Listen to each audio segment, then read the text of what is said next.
L'éditorial du Figaro. Escalade par Philippe Gély. L'Iran a choisi la plus audacieuse et la plus risquée des options pour répondre à la frappe israélienne du 1er avril contre son consulat à Damas. Cette attaque marquait déjà une escalade dans la guerre asymétrique entre l'État hébreu et le régime des Mollahs, cantonné jusque-là aux actions de supplétifs et aux opérations clandestines.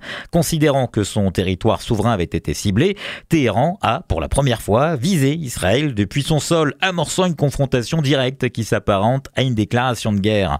L'échec opérationnel humiliant du tir de quelques 300 drones et missiles, neutralisés à 99% selon Tsahal, est presque secondaire.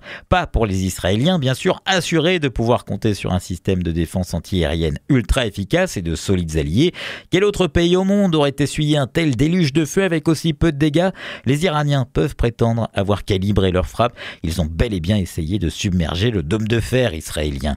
Qu'il n'y ait pas réussi ne change pas la donne stratégique et de ce point de vue, le mal est fait. S'ouvre maintenant la période incertaine des représailles aux représailles.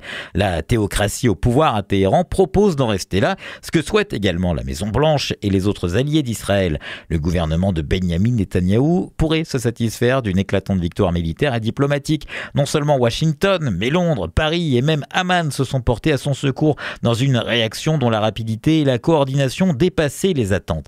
Reste l'affront de l'attaque directe, la posture assumée de l'Iran comme ennemi irréductible d'Israël et la permanence de cette menace perçue comme existentielle. L'État hébreu peut y voir une occasion et une légitimité renforcée pour frapper à son tour le territoire iranien, en particulier les installations du programme nucléaire militaire que la communauté internationale n'a pas su endiguer.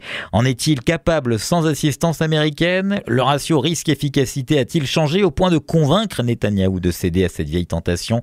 L'embrasement de la région est dans la balance.